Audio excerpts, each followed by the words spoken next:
تفسیری موجود ہے، صحیح بخاری میں حدیث ہے، بلغوا عنی ولو آیا، پہنچا دو میری طرف سے خواہ تمہیں ایک آیت ہی آتی ہو۔ بلال کی اذان سے، جھوٹے واقعات سے، یہ سارے جذباتی واقعات ہیں۔ اس طرح سے بلال کی طرف یہ بھی ایک جھوٹا واقعہ منسوب ہے تاریخ کی کتابوں میں کہ جی وہ مدینہ چھوڑ گئے تھے کہ میں اب اذان دوں گا، تو حضرت حسن حسین نے بعد میں ان کو ریکویسٹ کی جب وہ واپس آئے اذان کے لیے۔ وہ واقعہ بھی ویسے آنسو نکالنے کے لیے بہت اچھا واقعہ، وہ حقیقت بات ہے، وہ عشق و سرور میں ڈوبا ہوا ہے، لیکن ان کی اسنادی حیثیت کوئی نہیں ہوتی ہے۔ اس لیے اس طرح کے واقعات سے بچنے میں ہی عافیت ہے۔ بعض اوقات پھر اس کے ساتھ عقیدے ایسے جڑ جاتے ہیں کہ پھر ہمیں قرآن و سنت کے دلائل کا دفاع کرنے کے لیے ایڑی چوٹی کا زور لگانا پڑتا ہے ان جھوٹے واقعات کی وجہ سے۔ یعنی ہم کہہ رہے ہیں قرآن میں لکھا ہے ایاک نعبد و ایاک نستعین، یہ کہتے ہیں نہیں جی وہ سلطان باؤ نے تو کہا ہے سن فریاد پیرا دیا پیرا، یعنی ہم آیت پڑھ رہے ہیں اور یہ آگے شعر پڑھ رہے ہوتے ہیں، ہم حدیث پڑھ رہے ہوتے ہیں، یہ کہانیاں اور واقعات سنا رہے ہوتے ہیں۔ اے پھر کیوں کیا جاندہ جی، اور اے پھر کیوں کیا جاندہ، وہ ہوندے ہی کدھر ہی نہیں ہے۔ ہم رفع الیدین کی حدیثیں بیان کر رہے ہوتے ہیں، یہ کہتے ہیں جی وہ اے پھر کیوں کیا جاندہ ہے کہ وہ بت رکھ کے آندے سن، اور سرکار کو پتہ نہیں، سانوں نہیں پتہ کیوں کیا جاندہ ہے، اور بیان کرنے والے بھی ان ناسکے نے۔ جب سے ہم نے کہا کہ کوئی جھوٹی حدیث ہی سنا دیں، ضعیف چھوڑ دیں، جھوٹی حدیث کسی کتاب میں لکھی ہو، یعنی انگوٹھے چومنے والی جھوٹی حدیثیں ہیں لیکن کہیں لکھی ہوئی ہے موضوعات شریف میں، وہ گھڑی ہوئی حدیثوں کے اوپر جو کتاب لکھی ہے نا، ابن جوزی نے بھی لکھی، ملا علی قاری نے بھی لکھی، اور لوگوں نے بھی، کہ بڑی بڑی گھڑی ہوئی حدیثیں کون سی ہیں، لیکن یہ بغلوں میں بت رکھنے والی تو کوئی گھڑی ہوئی حدیث بھی نہیں ہے، اور پبلک کے اندر مشہور ہے۔ پھر ہمیں بتانا پڑتا ہے کہ بھائی رفع الیدین تو نماز کا حسن ہے، حضور نے حکم دیا ہے، جی حکم کتنے ہے؟ اور ایک وہ دیوبندیوں کا مولوی ہے، وہ اس کا نام رکھا ہے دلیل کا بے تاج بادشاہ، اس کے تاج کے ساتھ جو میں نے کر دیا ہوا ہے نا، وہ کہتا ہے جی میں اتنے لاکھ انعام دوں گا کوئی رفع الیدین کا حکم دکھا دے۔ سرکار ہم انعام نہیں لیتے، آپ سے آپ کی آخرت کا سوال کرتے ہیں کہ توبہ کریں اپنے اس جھوٹ کے اوپر۔ ہم دکھاتے ہیں رفع الیدین کا حکم بخاری مسلم سے، لیکن پہلے آپ بات کو سمجھیں، یہ ایک مقدمہ ہے۔ صحیح بخاری اور مسلم کی متفقن علیہ حدیث ہے، نبی علیہ السلام نے فرمایا اللہ نے مجھے جوامع کلمات کے ساتھ بھیجا ہے، میں بات مختصر کرتا ہوں اور مفہوم گہرا۔ بخاری مسلم دونوں میں حدیث ہے انما الاعمال بالنیات، اعمال کا دار و مدار تو صرف نیتوں کے اوپر ہے۔ اب یہ ایک جملہ ہے، اس کے اوپر پوری کتاب لکھی جا سکتی ہے، یہ ہے جوامع کلمات، اس کو آپ ذہن میں رکھیں۔ اب آ جائیں بخاری مسلم دونوں میں حدیث ہے، مالک بن حویرث کہتے ہیں رضی اللہ تعالیٰ عنہ علیہ السلام، ہم چند نوجوان تھے، 20 دن کے لیے حضور کے پاس گئے، مہمان بن گئے، حضور کی وفات سے 1-1.5 سال پہلے غزوہ تبوک کے موقع پر مسجد نبوی میں ٹھہرے 20 دن تک، آپ کے صبح و شام آبزرو کیے۔ جب حضور نے دیکھا نا کہ اب ہمیں گھر کی یاد ستا رہی ہے، تو اچھے ٹیچر کی یہی نشانی ہے کہ اس سے پہلے کہ کوئی اکتا جائے خود ہی اسے بھیج دیا جائے۔ آج تو آپ کہتے ہیں نا حضور میں آپ کے زمانے میں ہوتا تو ہر وقت آپ کو وضو کرواتا رہتا، ایسا نہیں ہوتا، دنیا میں ایسے نہیں معاملات چلتے۔ تو وہ کہتے ہیں ہمیں اپنے ماں باپ یاد آنا شروع ہو گئے، تو حضور نے جب یہ دیکھا نا کہ اب یہ ان کا انٹرسٹ لوز ہو رہا ہے، تو آپ نے کہا کہ سب کو اکٹھا کر کے کہا کہ اب اپنے گاؤں ایریا میں واپس چلے جاؤ، جب جانا تو جب نماز کا ٹائم ہو تو تم نے مجھے 5 وقت نماز پڑھتے ہوئے دیکھا ہے، ان اوقات میں تم نے نماز پڑھنی ہے۔ ایک بندہ اذان دے گا جو زیادہ قرآن جانتا ہے اور عمر میں بھی بڑا ہو، وہ تمہاری امامت کروائے، اور صلو کما رأیتمونی اصلی، اور نماز تم نے ویسے پڑھنی ہے جس طرح مجھے تم نے نماز پڑھتے ہوئے دیکھا ہے۔ کلیئر ہو گیا؟ یہ جملہ آپ کسی انٹرنیشنل عدالت میں بھی لے جائیں تو وہ آپ کے علماء کی جہالت کے اوپر ہنسیں گے کہ اس کے بعد رسول اللہ کو یہ کہنے کی ضرورت ہے کہ جب نماز شروع کرنا تو ہاتھ کانوں تک اٹھانا، جب رکوع میں جانا تو ہاتھ کانوں تک اٹھانا، جب رکوع سے سر اٹھانا تو ہاتھ کانوں تک اٹھانا، سبحان ربی العظیم رکوع میں پڑھنا، سبحان ربی الاعلی سجدے میں پڑھنا، فجر کے 2 فرض پڑھنا، زور کے، یہ سارا کچھ آپ کو کہنے کی ضرورت ہے جو لوگ 20 دن سے حضور کو دیکھ رہے ہیں۔ اس کے بعد صرف ایک ہماری ذمہ داری ہے کہ جس شخص کو حضور نے یہ کہا نا تم نے نماز ویسے اسٹیبلش کرنی ہے جس طرح مجھے تم نے دیکھا ہے، ہم اس شخص سے یہ بتا دیں کہ حضور کو نماز پڑھتے ہوئے اس نے کیسے دیکھا ہے، پھر کام ختم ہو گیا نا. رفع الیدین کا حکم آ جائے گا نا بیچ میں. جب آپ نے کہا تم نے نماز اس طرح پڑھنی ہے جس طرح مجھے پڑھتے ہوئے دیکھا، جوامع کلمات ہو گئے. تو سرکار مالک بن حویرث سے پوچھ لیں، بخاری مسلم دونوں میں موجود ہے کہ مالک بن حویرث رضی اللہ تعالیٰ عنہ کہتے ہیں کہ جب نبی علیہ السلام نماز شروع کرتے تو دونوں ہاتھ کانوں تک اٹھاتے. بخاری میں صرف ہے کہ اٹھاتے، مسلم میں ہے کانوں تک. اور بخاری میں عبداللہ بن عمر کی جو حدیث ہے اس میں ہے کندھوں تک. ہتھیلیاں کندھوں کی سیدھ میں، انگلیاں کانوں کی سیدھ میں، یا یوں بھی اٹھا سکتے ہیں، کانوں تک اٹھاتے. اور رکوع میں جاتے وقت کانوں تک اٹھاتے، اور رکوع سے سر اٹھاتے تو کانوں تک اٹھاتے. مالک بن حویرث خود نماز کا طریقہ سکھا رہے ہیں، بلکہ بخاری میں الفاظ ہیں، وہ کہتے ہیں نماز کا میرا ارادہ نہیں تھا، میں تمہیں نماز سکھانے کے لیے بتا رہا ہوں کہ میں نے نبی علیہ السلام کو اس طرح نماز پڑھتے ہوئے دیکھا ہے رفع الیدین کے ساتھ. اور ایون بخاری میں جلسہ استراحت آیا ہے کہ مالک بن حویرث پہلی اور تیسری رکعت میں اس وقت تک نہیں کھڑے ہوتے تھے دوسری اور چوتھی رکعت کے لیے جب تک بیٹھ نہ جائیں دوسرا سجدہ کر کے بھی. ویسے تو الگ سے بھی بخاری میں حکم ہے. نبی علیہ السلام نے ایک تیزی سے صحابی کو نماز پڑھتے ہوئے دیکھا تو فرمایا دوبارہ پڑھو، تم نے نماز نہیں پڑھی. 3 دفعہ ہوا تو چوتھی دفعہ آپ نے جب اس کو نماز کا طریقہ سکھایا تو اس میں آپ نے فرمایا پوری تفصیل کے ساتھ ہے. جب آپ سجدے پہ پہنچے فرمایا پہلا سجدہ کرو پھر سکون سے بیٹھ جاؤ، پھر دوسرا سجدہ کرو پھر سکون سے بیٹھو، اور پھر اگلی رکعت کے لیے کھڑے ہو. اس میں جلسہ استراحت کا ذکر موجود ہے. مالک بن حویرث کہتے ہیں میرا ارادہ نہیں تھا، میں صرف نماز سکھانے کے لیے تمہیں بتا رہا ہوں. اور مالک بن حویرث وہ ہیں جو حضور کی وفات سے 1-1.5 سال پہلے مسلمان ہوئے ہیں. اور آپ کو دیوبندی بریلوی حنفی یہ کہانی کرا رہے ہیں جی مکے میں رفع الیدین ہوتا تھا، مدینے میں منع ہو گیا. اور رفع الیدین کے جتنے راوی ہیں نا میجورٹی وہ ہیں جو فتح مکہ کے بعد مسلمان ہوئے ہیں. ہجرت مدینہ نہیں، فتح مکہ کے بعد 8 ہجری کے بعد. وائل بن حجر کی حدیث ہے مسلم شریف میں، ابو داؤد میں.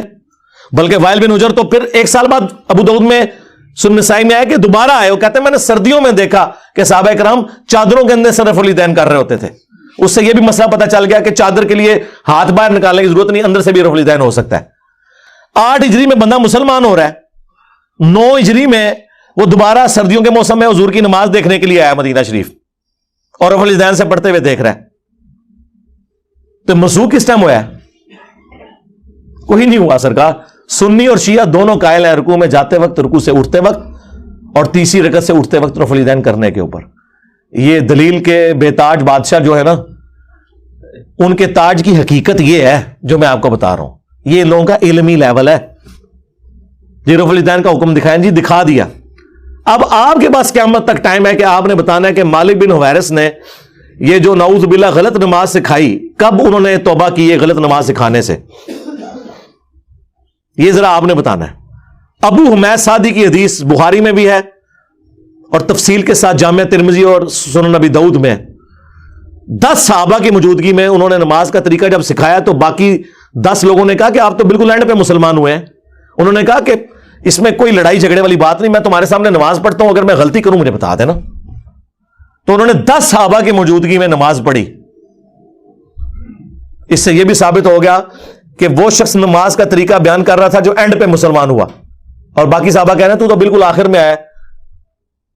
اور پھر جب وہ نماز کا طریقہ بتا چکے تو 10 نے بیک زبان کہا کہ آپ نے بالکل صحیح نماز پڑھی، رسول اللہ اسی طرح نماز پڑھا کرتے تھے. مراد یہ کہ حضور کی وفات کے بعد ذکر ہو رہا ہے، اور یہ ایٹ لیسٹ 30 سال بعد کا واقعہ حضور کی وفات کے. فوراً بعد بھی کوئی فرق نہیں پڑتا. 10 کے 10 کو غلطی، جس میں ابو قتادہ بھی شامل ہے سینئر صاحب میں سے. اس میں انہوں نے رفع الیدین کا ذکر کیا ہے، جلسہ استراحت کا ذکر کیا ہے، تورک بیٹھنے کا ذکر کیا ہے. چوتھی رکعت میں بائیں سرین پہ بیٹھ کے دایاں یعنی پاؤں کھڑا کر کے اس کے نیچے سے بائیں پاؤں کو گزارنا. اور ابو داؤد میں تو الفاظ ہے کہ جب نبی علیہ السلام نماز کا ارادہ کرتے تو نبی علیہ السلام قبلہ رخ کھڑے ہوتے اور اپنے ہاتھوں کو کندھوں تک بلند کرتے، یہاں تک کہ ہر ہڈی اپنی جگہ پر جب واپس آ جاتی پھر آپ قرات شروع کرتے. اس سے میں نے ثابت کیا کہ انہوں نے ہاتھ چھوڑ کے نماز پڑھی ہے، کیونکہ جب بھی کوئی نماز شروع کرنے کا ارادہ کرتا ہے تو ہاتھ باندھ کے نہیں نماز پڑھتا، یوں کھڑا ہوا ہے اور وہ نماز یوں شروع کرتا ہے اور ہر ہڈی اپنی جگہ پر واپس آ جاتی. یہاں موقع تھا وہ کہتے ہیں کہ ہر ہڈی دایاں ہاتھ بائیں پر آ جاتا, نہیں, انہوں نے کہا اپنی واپس اپنی جگہ پہ آ جاتی. اس سے نبی علیہ السلام سے بھی ہاتھ چھوڑ کے نماز پڑھنا ثابت ہے. ویسے عبداللہ ابن زبیر کی الگ سے حدیث ہے المصنف ابن ابی شیبہ میں, باقاعدہ باب باندھا ہے امام ابن ابی شیبہ, امام بخاری مسلم کے استاد نے, کہ ان صحابہ اور تابعین کا بیان جو ہاتھ باندھ کے نماز پڑھتے تھے, جو ہاتھ چھوڑ کے. ہمارے نزدیک دونوں طریقے درست ہیں, ہاتھ باندھنا بھی ہاتھ چھوڑنا بھی. تو وہاں پہ پھر 11 صحابہ کی یہ گواہی ہوگی, 10 وہ اور 11واں جو سکھا رہا تھا. تسی 11ویں دی سرکار نو مندے ہو, اسی 11 سرکاراں نو مننے ہاں, اور ساڈی سرکاراں ہو جو صحابہ نے. جی رفع الیدین کا حکم دکھا دیا, جی دکھا دیا, اور آپ رفع الیدین کا مذاق جو اڑاتے ہیں, اللہ سے ڈر جائیں. گھوڑوں کے دموں کے ساتھ اسے تشبیہ دیتے ہیں. کیا رسول اللہ پوری زندگی اس طریقے سے نماز پڑھتے رہے جس کو آپ نے بعد میں کہنا تھا یہ گھوڑوں کی دمیں ہیں؟ آپ خود سوچیں اغلن, کیونکہ میں نے تو ثابت کر دیا کہ حضور اپنی وفات سے 1 سال پہلے تک کر رہے ہیں. ویسے تو میں نے مسئلہ 70B میں ثابت کیا ہے کہ وفات تک, وہ کہتے ہیں وفات تک کا لفظ جی موجود ہے. جب حضور کی وفات کے بعد صحابہ کرام نماز کا طریقہ سکھا رہے ہیں تو وفات تک ہی ہوا نا, لاجیکل ہے. یہ تو نہیں کہ منسوخ شدہ طریقہ انہوں نے سکھانا تھا. باقی تفصیل وہ دیکھ لیں, 2.25 گھنٹے کا لیکچر ہے. ان کے 8 دھوکوں کے جو میں نے جواب دیے ہیں جی. بغلوں میں بت رکھ کے آتے تھے, ٹھیک ہے جی. گھوڑوں کی دموں والی روایت مسلم شریف سے آؤٹ آف کانٹیکسٹ, جابر بن سمرہ والی شریر گھوڑوں کی دمیں, وہ 4 روایتیں کٹھی ہیں, اس میں باقاعدہ موجود ہے کہ وہ سلام پھیرتے وقت زانوں سے ہاتھوں کو اٹھاتے تھے. وہ کہتے ہیں نہیں, ایک روایت میں اس کے بغیر ذکر ہے. سرکاری حدیث ابو داؤد میں بھی ہے, سنن نسائی میں بھی ہے, باقاعدہ اس کے اوپر اماموں نے باب باندھے ہوئے ہیں کہ یہ حدیث کس سے متعلق ہے, آپ کے رد کے اوپر کہ سلام پھیرتے وقت. امام نووی نے بھی مسلم کے باب کے اوپر یہ لکھا ہوا ہے. اس سے بڑھ کر امام بخاری نے جز رفع الیدین میں لکھا ہے کہ جو گھوڑوں کی دموں والی حدیث رفع الیدین پہ لگاتے ہیں انہیں ڈرنا چاہیے کہ اللہ کا عذاب نہ ان پر آ جائے. سورہ نور کی آیت کوٹ کی کہ رسول اللہ کے ساتھ دشمنی کر رہے ہیں, یہ سنت کا مذاق اڑا رہے ہیں. اور جز رفع الیدین پہ جو میں نے ویڈیو ریکارڈ کرائی ہے, جو کچھ امام بخاری نے ان کی طبیعت صاف کی ہوئی ہے, وہ 70B مسئلہ آپ ضرور دیکھیں. رفع الیدین سے متعلق فرقہ وارانہ نظریات کا تحقیقی جائزہ, اس میں ان کے آپ کو جھوٹ پتہ چلیں گے کہ یہ جھوٹ کی بنیاد پہ کھڑے ہیں. اور ہم تو بڑے خوش ہوتے ہیں کوئی گھوڑوں کی دموں والی حدیث بتا دے, بت رکھنے والی جھوٹی بات خود گھڑی بھی بتا دے, ہم پھر کہتے ہیں آپ کو بتائیں گے. بلکہ اس سے بڑھ کر میں G10 میں رہتا تھا, یہ میں بات کر رہا ہوں 2008-9 کی, 8 سے آلموسٹ کوئی 14-15 سال پہلے. ہمارے قریبی دوست تھے, وہ کٹر بریلوی تھے, ہم بھی اس زمانے میں بریلوی تھے. میرے ساتھ وہ اعتکاف بیٹھے G10 کی مسجد میں, G10 4 میں. جب میں ریورٹ ہوا تو وہ بھی تحقیق میں پڑ گئے, وہ وہیں کے رہنے والے تھے. جب تحقیق میں پڑھے تو ہمارے گھر کے قریب ایک دیوبندیوں کی مسجد بھی تھے, کبھی ہم نماز وہاں پڑھتے رفع الیدین سے شروع کر دی. لیکن نماز میں آپ کو پتہ سب کے پیچھے پڑھتا ہوں. ایک نماز دیوبندیوں کے پیچھے پڑھتے تھے, فجر کی اہل حدیث کے پیچھے پڑھتے تھے, مغرب عشاء کی کبھی بریلویوں کے پیچھے, کبھی دیوبند کے پیچھے. وہاں کے مفتی کو کھٹکا لگ گیا, اس نے کہا چلو یہ تو گمراہ ہوئے ہیں, تو آؤٹ سائڈر ہیں. جو G10 کا رہنے والا ہے نا بندہ, جس کا اپنا ذاتی گھر تھا وہاں پہ جدی پشتی, جو ان کا دوست ہے, اس کو تو ہم قائل کریں. اس نے ایک کتابچہ دے دیا اسے رفع الیدین کے خلاف نا, کہ نماز کا حنفی طریقہ صحیح ہے. وہ کتابچہ میرے پاس لے کے آیا, میں نے کہا بہت اچھی بات ہے. مطلب وہ جب میں نے کتاب پڑھی تو میں تو خوشی سے بھولے نہ سماؤں. اس نے پہلی حدیث پتہ کیا لکھی ہوئی, کانوں تک ہاتھ اٹھانے کا ثبوت. تو کانوں تک تو ہم بھی اٹھاتے ہیں الحمدللہ, لیکن حدیث لکھی مالک بن حویرث والی مسلم شریف سے. اور حدیث لکھی کہ مالک بن حویرث کہتے ہیں کہ میں نے نبی علیہ السلام کو دیکھا کہ جب نماز شروع کرتے تو دونوں ہاتھ کانوں تک اٹھاتے. میرا دل کرے میں تو لڈیاں پاواں. ہاں میں کہ ایتھے ہی رک جا کے تو کتاب ٹرنی نہیں. یہ حدیث میں نے کہا میں اوریجنل نہ دیوبند اور بریلویوں کی کتاب مسلم شریف جو ترجمے کے ساتھ ہے اس میں سے تجھے دکھاؤں گا, اور تو نے خود رفع الیدین شروع کر دینا ہے. کہتا ہے کیسے؟ میں نے کہا یہ دیکھ, انہوں نے آدھی حدیث لکھی ہوئی ہے, اس کے آگے لکھا ہوا ہے جب رکوع میں جانے لگتے تو کانوں تک ہاتھ اٹھاتے, اور جب رکوع سے سر اٹھاتے تو کانوں تک ہاتھ اٹھاتے. یہ مالک بن حویرث بھی تمہاری پوری نماز کا طریقہ ہے. سلو کما رأیتمونی اصلی. ہمیں اور کیا چاہیے؟ اچھا وہ کتابچہ لے کے نا وہ دیوبند کے مفتی کے پاس پہنچ گیا. یہ ان مفتیوں کا، یہ دلیل کے جو بیتاج بادشاہوں کا علمی لیول یہ ہوتا ہے. وہ جب وہاں پہ پہنچا نا، اس نے کہا یہ آپ نے جو حدیث لکھی ہے آپ نے مسلم شریف سے پڑھی. اس نے کہا یہ تو بہت بڑے عالم دین کی کتاب ہے، یقیناً یہ لکھا ہوگا. انہوں نے کہا لکھا تو ضرور ہے، لیکن صرف اتنا نہیں لکھا ہوا، اس کے آگے تو کچھ اور بھی لکھا ہوا ہے. اس نے کہا یہ ہو نہیں سکتا. انہوں نے کہا یہ دیکھو مسلم شریف میں لکھا ہوا ہے کہ جب نماز شروع کرتے تو کانوں تک ہاتھ اٹھاتے، اور جب رکوع میں جانے لگتے تو کانوں تک ہاتھ اٹھاتے، اور جب رکوع سے سر اٹھاتے تو کانوں تک ہاتھ اٹھاتے. تو یہ اس میں آدھی حدیث کیوں لکھی ہے؟ اس کے بعد کوئی گنجائش رہ گئی تھی. لیکن جب اللہ تعالیٰ ختم اللہ علی قلوبہم وعلی سمعہم وعلی ابصارہم غشاوہ، دلوں پر، آنکھوں پر، کانوں پر مور لگ جائے، جو سورۃ البقرہ میں آیا اور سورۃ الانعام میں آیا کہ ہم ان کے دلوں کو اور آنکھوں کو حق قبول کرنے سے پھیر دیں گے، جیسا کہ پہلی دفعہ جب ان پہ حق کھلا تھا نا تو انہوں نے حق سے اناد کیا تھا، اب ہم ان کے اوپر مورے لگا دیں گے.